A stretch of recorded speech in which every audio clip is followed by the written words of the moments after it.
All right, ladies and gentlemen. So we're going to go over the full review of The Edge of Fate. And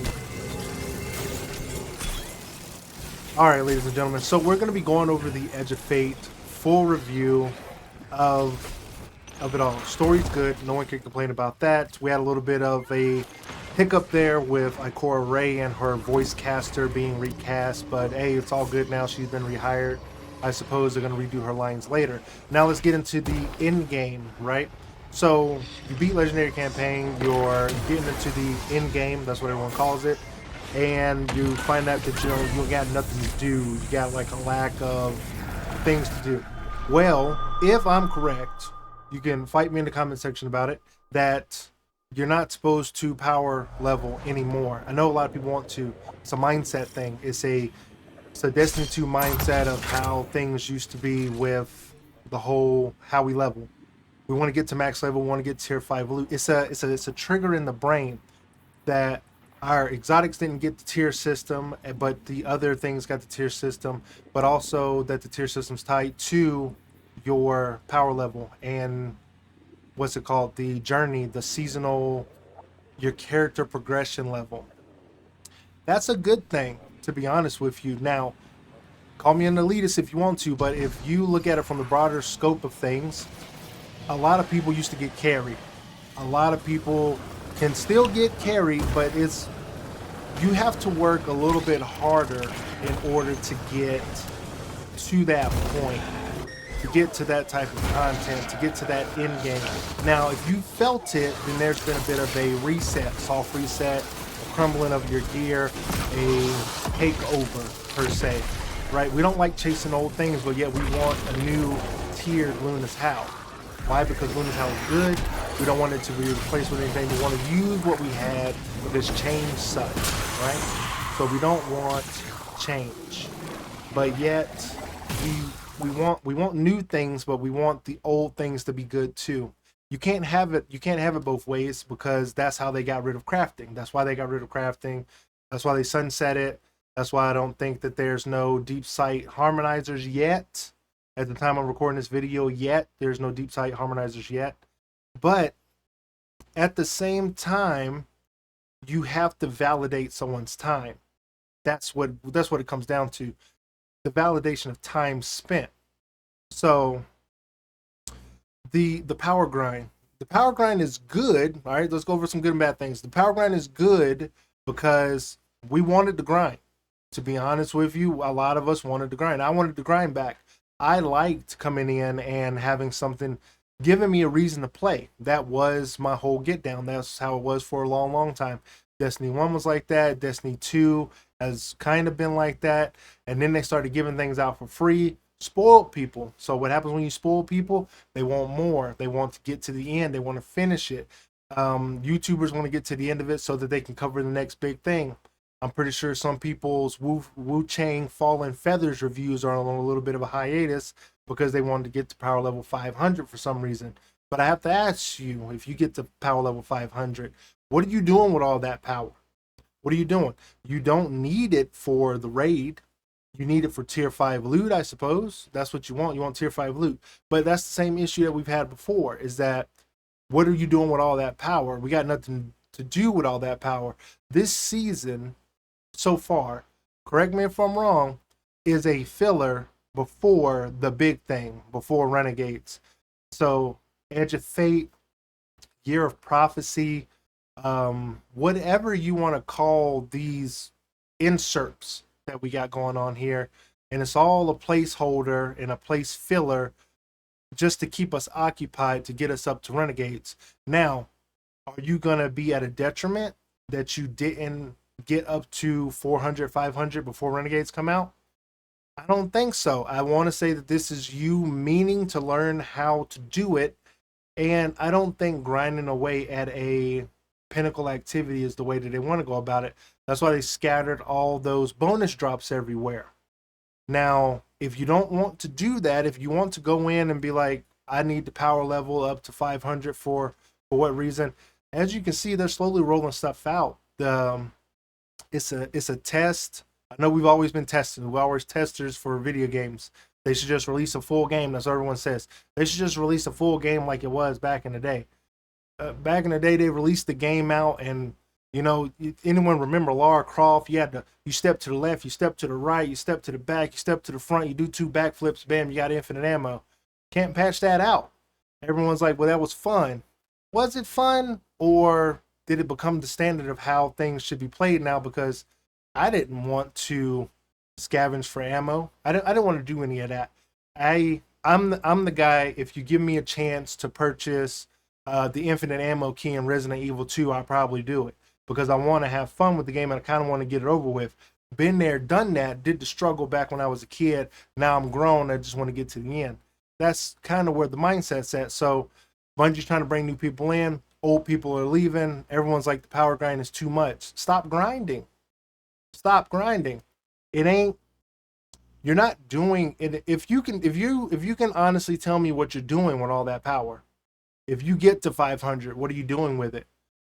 You're going into the newest raid. I think you only need to be 100 for that. You're going into contest mode with some modifiers. Maybe 300's pushing it. Maybe. Not sure. A lot of us out there aren't even raiders.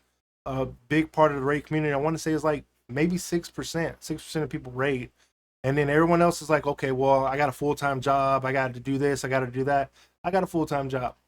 I'm not mad at the systems. It's a daily activity thing. I log in, I log out. You can call me casual, but that's the way that's the way that it's going. That's the way it's gone. That's the way it is currently. And the way that it was, everyone got a gold star. That's what we have come to. Everyone got a gold star. You can carry somebody in the raid as a Sherpa, and then you do the red powder border puzzle, and then everyone gets that. Now everyone's got that. Everyone's walking around with the best of the best. Now you want to differentiate yourself. Now you got to go into master. You got to get hard weapons. Hard weapons aren't. They're not. They're not craftable. The word eluded me since I haven't done it in so long. They're not craftable. But if you did them and you went into this new season, they were basically tier 4s, if you didn't know that. Because tier 4s are what? Double perks, enhanced, with the bells and whistles. Now, in order to enhance it, you got to use Spoils of Conquest. You got to do a raid to get Spoils of Conquest, go in there solo, do some cheeses or whatever, or do some encounters and knock that thing out. Go and do some secret chests. So the power grind is what we wanted. The people who are sticking around that small player base, that's low numbers, we cool. We cool. The only people who are complaining about it are those who want to max out. But they can't tell me what they want to do with all that power.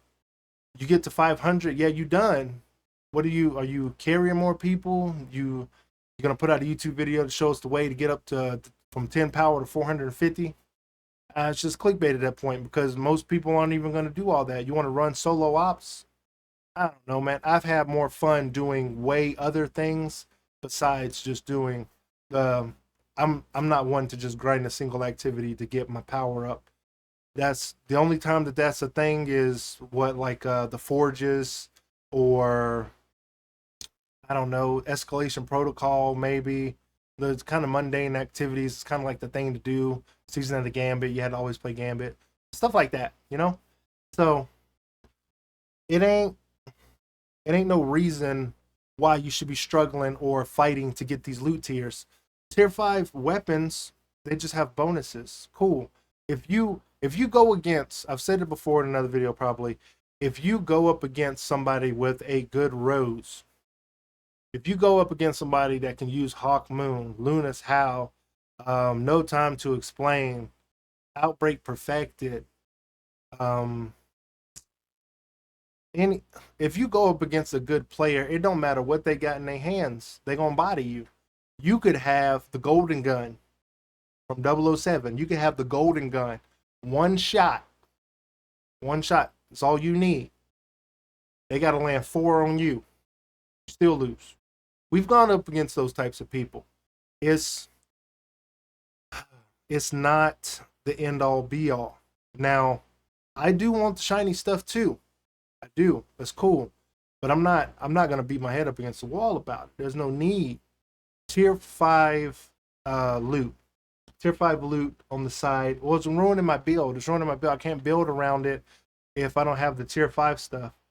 Tier 5 stuff's giving you incremental bonuses and boosts to maximize a build that you've already built, right?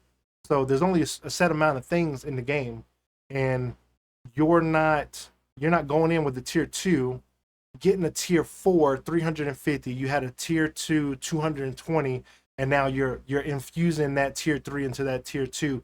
Not all the time. That's not happening 99% of the time.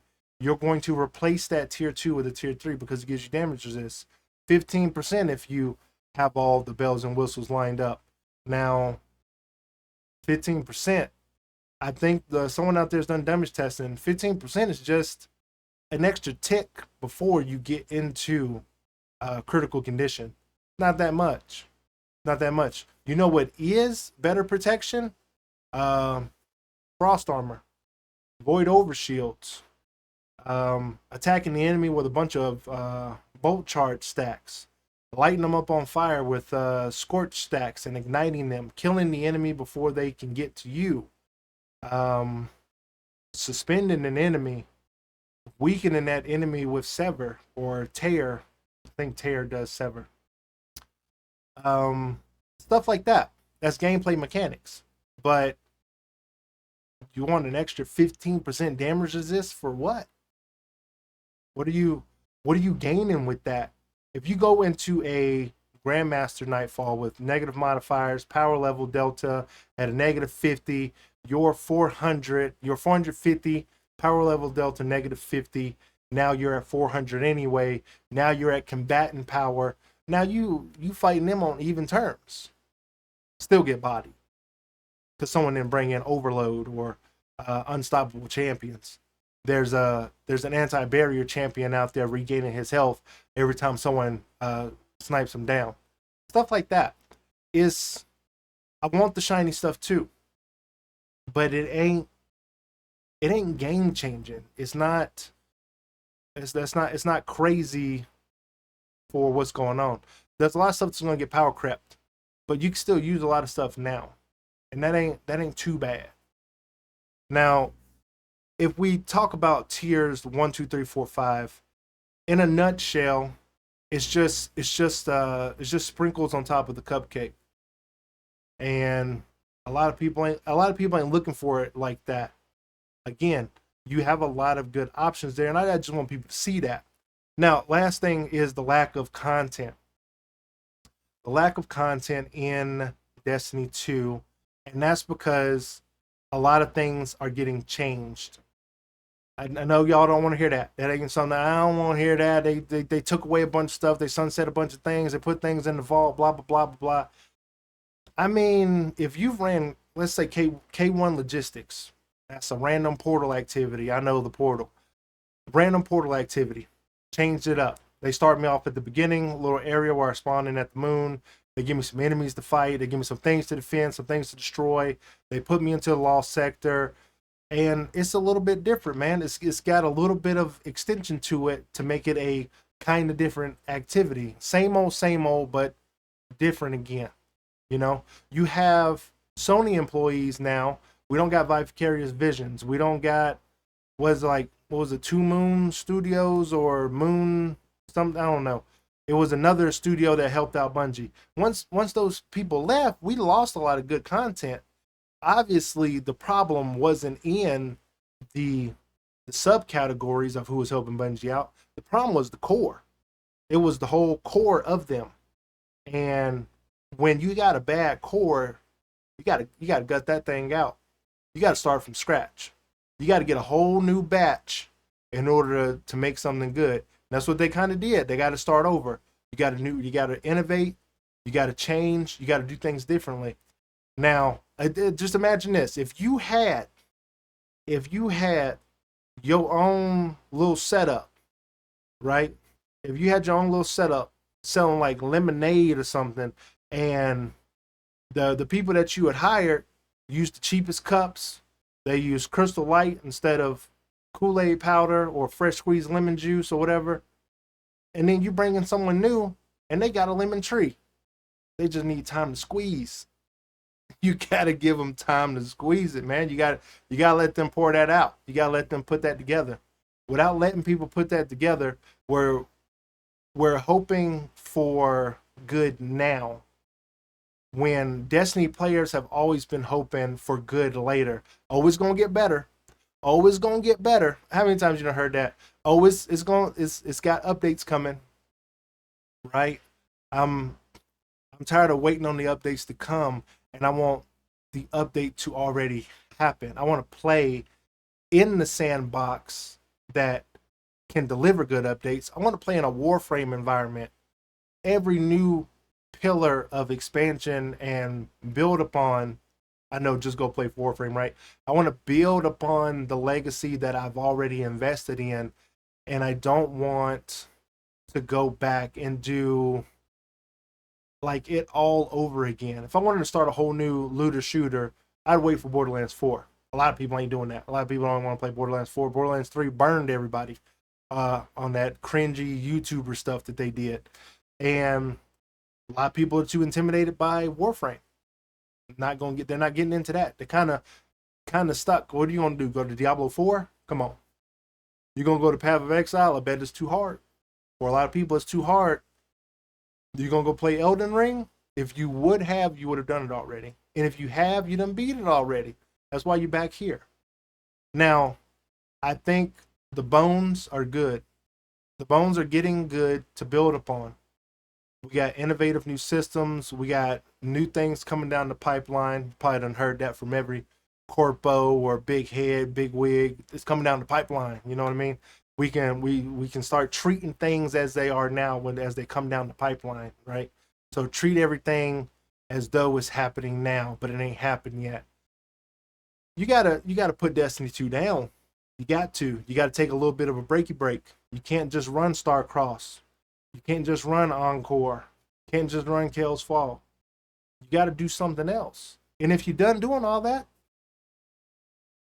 go watch Netflix. it's the I ain't trying to scare people away from the game that I love to play. But what I'm saying is that it's different now. Things are different now.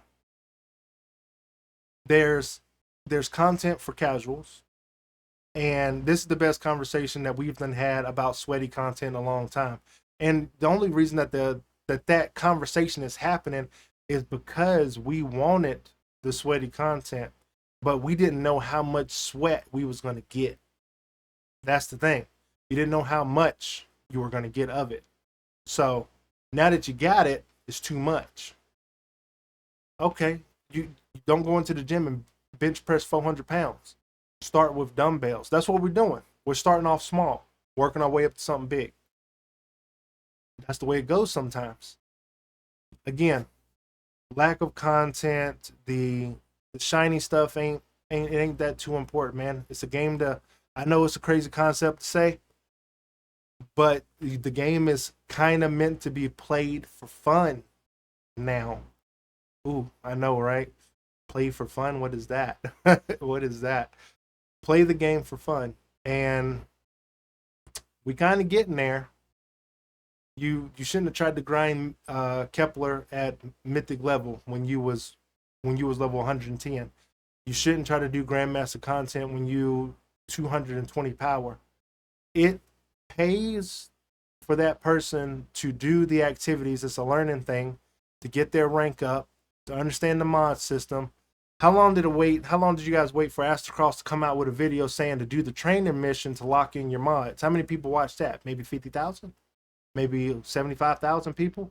Had to wait for Astrocross to tell them to do something in a system that highlights and tells you to do that anyway. You know what? So, let me know what you guys think in the comment section below about my review of The Edge of Fate. This was a review of The Edge of Fate, all of its things. And I think there's more to come. I think there's better stuff coming down the pipeline. So, like, share, and subscribe. Get in where you fit in. And I will see you in the next one.